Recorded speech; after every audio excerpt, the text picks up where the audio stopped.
Il est très tôt ce matin, on est à Dumbo, le fameux point de vue qu'on voit souvent, sur le pont de Brooklyn, sur lequel on va monter tout de suite pour voilà, voir le jour se lever sur New York.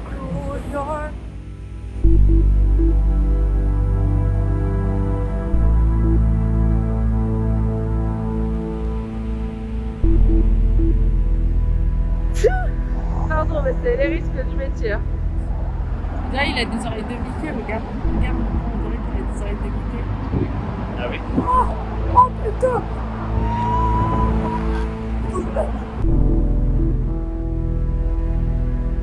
La balade sur le pont de Brooklyn, c'était magnifique. D'habitude, c'est bondé ici. On a bien fait de se lever à 5 heures. Il y avait moins de monde aussi parce qu'on est en basse saison au début de novembre et on a quand même eu une météo exceptionnelle.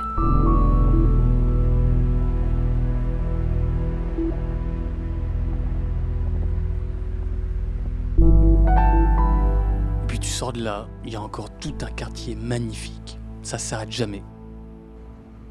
On est reparti pour une journée intense. Ça faisait longtemps. Carolina.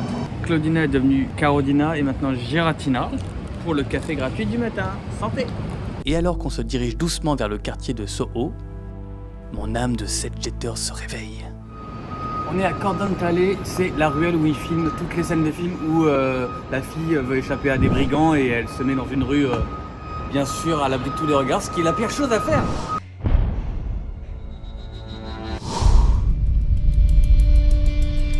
On est à l'entrée du quartier de Soho avec ces magnifiques bâtiments rouges et notamment l'appartement où est mort le regretté Heath Ledger, juste à côté de ce petit clown là en graffiti au bout de mon doigt. Ça y est, Paul était reparti dans ses pulsions geeks. Alors j'en ai profité pour assouvir les miennes de mon côté. Paul, il m'a laissé dans Century 21 et autant vous dire que, vu la taille du sac, ça s'est bien passé. C'est rassasié du shopping. Enfin, je suis jamais rassasiée du shopping, mais je veux dire, genre ma folie acheteuse de genre il faut faire des bonnes affaires à New York a été largement rassasiée avec des jeans Obey à $50 au lieu de 115, voilà.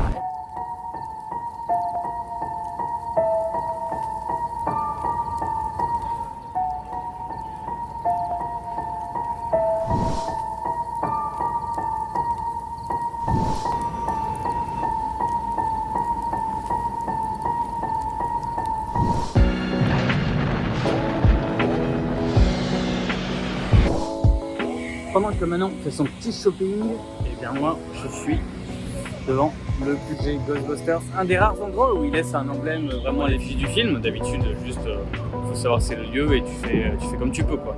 Et là vraiment ils en sont fiers.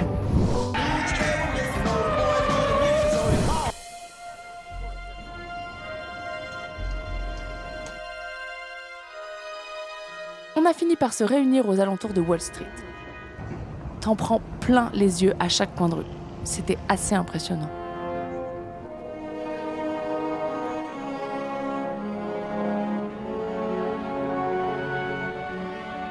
Donc le QG secret des Men in Black est là, à Battery Park. Et maintenant je comprends qu'en fait c'est genre à Wall Street.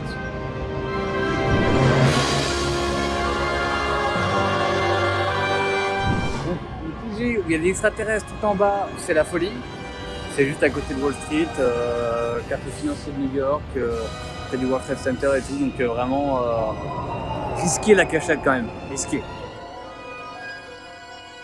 Tant qu'on était là, il nous fallait essayer au moins un des musées immersifs de New York. Et on a choisi le Mercer Labs, qui est nouveau car il n'a ouvert que début 2024.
Et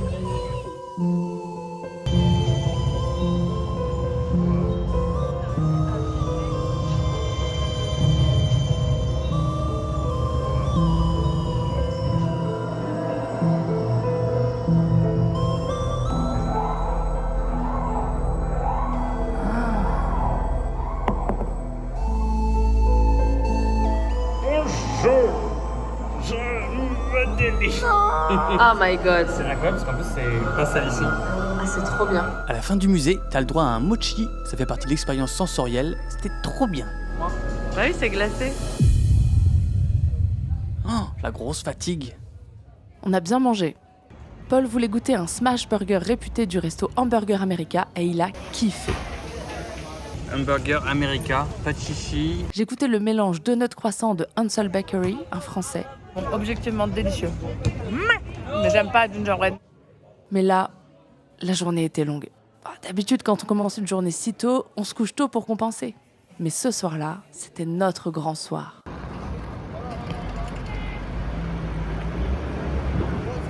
Déjà on va dans un bar parce qu'on est épuisé On évidemment. va se bourrer la gueule. Pour se redonner de l'énergie. Oui, en cadeau de Noël en avance, j'ai invité Manon à un grand resto de Wall Street. Mais il n'y avait pas de place de libre avant 21h. On a donc dû trouver une solution. Bar karaoké, bière forte, yam. Voilà notre solution. Il va falloir se transformer un petit peu parce que nous on marche toute la journée, on n'est pas du tout apprêtés, mais on a prévu une sous-couche donc voilà. Transformation. Ok, on enlève les tenues de touristes pour essayer d'être un peu plus. Oui. Moi je vais enlever mon pull à capuche corne. Bienvenue au Manhattan. On est arrivé plus tôt que notre heure de réservation. Du coup, on s'est bu un cocktail supplémentaire pour être sûr de tenir le choc.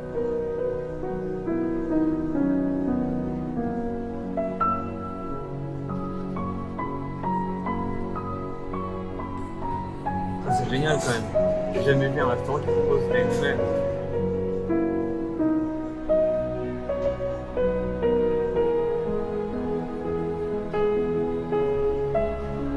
C'est trop stylé. On est flou. Et on est de plus en plus fou mentalement.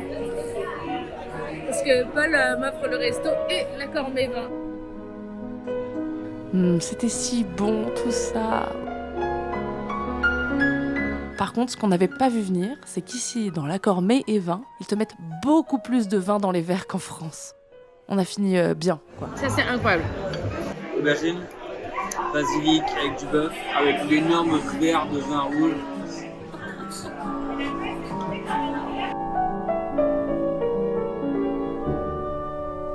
L'État, il y a du genre.